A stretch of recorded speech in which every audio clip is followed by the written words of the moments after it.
God of War Ragnarok is now less than a month away from launch, but Sony and SIE Santa Monica Studio have done a solid job of keeping a tight lid on details about the game. What we've seen of it has looked decent, but we haven't actually seen that much, which makes sense given how important the story and the shock value on expected narrative developments are to a game like this. Of course, with any story-heavy game like God of War Ragnarok, a lot of the pre-launch fun and excitement comes from thinking up theories of the things that could happen, and with the game not long away from coming out, maybe it's time to do a little bit more of that. Here we'll be going over some of our theories about what might happen in the game, some a little wild, others not so much. MJOLNIR. Let's start off with probably the most obvious theory of the lot. Honestly, this one isn't even a theory as much as it is something that's almost guaranteed to happen. We know Kratos and Atreus will be locking horns with Thor in God of War Ragnarok, and something that almost everyone seems convinced about is that once the Aesir brute has been dealt with, Kratos will take his legendary hammer, MJOLNIR, for himself, making it the third main playable weapon after the Leviathan Axe and the Blades of Chaos. Presumably it'll be the sort of weapon that you can throw and summon like you can with the axe. That's one of its most well-known attributes in Norse mythology after all. Though the heft of the weapon and the fact that it'll be a blunted bruiser unlike Kratos' other armaments should give it a unique flavor when used in fights. Interestingly, several combat mechanics in Ragnarok also seem to be placing quite an emphasis on elemental attacks. Fire for the blades, ice for the axe. It only makes sense that the Mjolnir's electricity will be part of the equation as well. Boss fights.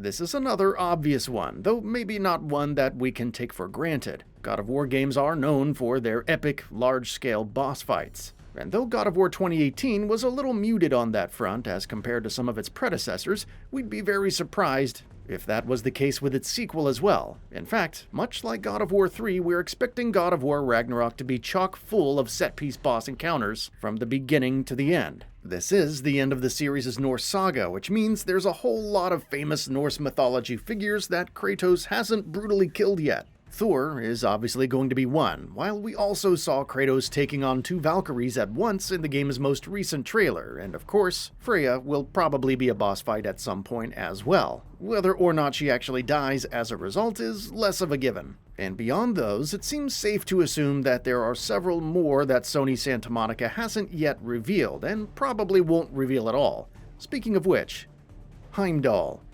A figure from Norse mythology that Kratos and Atreus will undoubtedly cross paths with that hasn't been glimpsed in the game's trailer is HEIMDALL. HEIMDALL will likely be the first test Kratos and Atreus will face when the two of them first enter the realm of the Aesir. HEIMDALL has keen eyesight and hearing. A boss battle against someone who combines those abilities could be a memorable affair. SURTR. SURTR is yet another key figure in the Norse myths, and one that's intrinsically tied to Ragnarok itself. He is a giant, which makes things a little less simple. In God of War's story, the giant's almost allies to Kratos and Atreus. And Atreus himself is part giant, so why would they fight SURTR, who's a fire giant? Well, as per the source material, SURTR's devastating fiery strikes during the Battle of Ragnarok will be hugely responsible for the end of the world, engulfing everything in flame. That, of course, is exactly what Kratos and Atreus are trying to prevent, so it wouldn't surprise us to see the two of them reluctantly having to put SURTR down at some point before he can soak everything in his destructive flames. Kratos' past. Kratos' past is obviously going to continue to play a big role in God of War Ragnarok. Him trying to leave the ghosts of his former life behind was a big part of his character arc in the 2018 title. And we don't see that changing anytime soon, even if there's going to be a lot more focus this time around on Atreus' story. In fact, we wouldn't be surprised if we saw more hallucinations of Zeus and Athena, assuming of course that Athena wasn't actually there when she showed up in God of War 2018. It's also worth remembering that while Kratos has told Atreus that he killed his father, he hasn't told him that he sold his soul to Ares, and also killed his wife and his daughter Calliope. That's bound to come up at some point. Time travel shenanigans. God of War as a franchise loves time travel. Norse mythology too loves time travel. Put those two together, and you're bound to get plenty of time travel shenanigans in God of War Ragnarok as well. That's our theory at least, and of course, it's something that's possibly already been set up in the 2018 title, where Mimir told Kratos and Atreus about how, during Ragnarok, Thor struck the world serpent so hard that he was sent back in time to their present. And then there's that horn. Who blew the horn when Kratos was on his way to Helheim with the Blades of Chaos? Could that have been someone who had traveled back in time? Maybe even one of Kratos and Atreus themselves? Freya.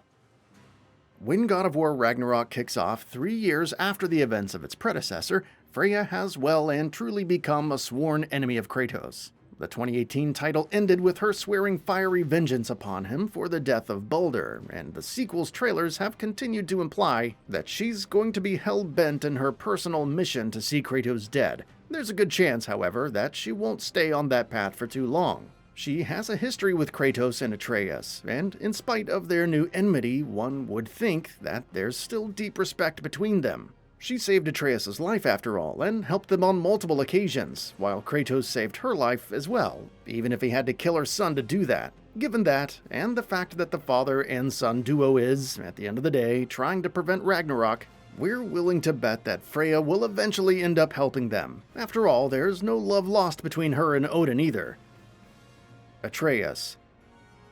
Atreus' personal arc and him trying to discover who he is as Loki is obviously going to be a huge part of God of War Ragnarok's story, and it's probably safe to say that he's going to be an even more central figure in the larger narrative than he was in the 2018 title, which is really saying something. In fact, we think there's a pretty good chance that we end up playing him at some point, even if it's just a short section of the game. It seems very likely to us that at some point in God of War Ragnarok, players will have their hands on the analog sticks as they're controlling Atreus.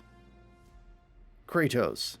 While most people who theorize that Atreus will be playable at some point in God of War Ragnarok also say that Kratos will die in the game, we think the latter is very, very unlikely. Let's be honest here, The Last of Us Part 2 is the biggest reason that most of these theories exist.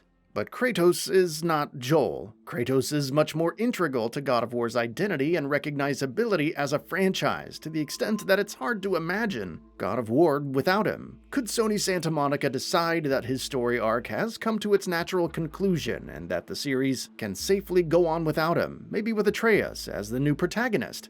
Sure, there's a chance of that happening, but we think it's a very slim chance. While there may very well come a point at some point in the future where Kratos bids a permanent farewell, we'd be very surprised if God of War Ragnarok ends up being the last game with him as the protagonist.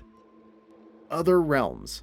With God of War Ragnarok being the last game in the series to be set in the realms of Norse mythology, we know that the future installments, whenever they arrive, it will obviously move on to other mythological settings. Our guess is that the jump from here to there is going to be much more tangible than it was when Kratos went from Greece to Scandinavia. This is another rather popular theory, but one that bears mentioning nonetheless. When Kratos and Atreus enter Tyr's vault in God of War 2018, they discover that he frequently traveled to many other mythological realms. We think there's a solid chance that something in Ragnarok directly sets this up as how Kratos will travel to his next destination. Maybe Egypt? That bit remains to be seen.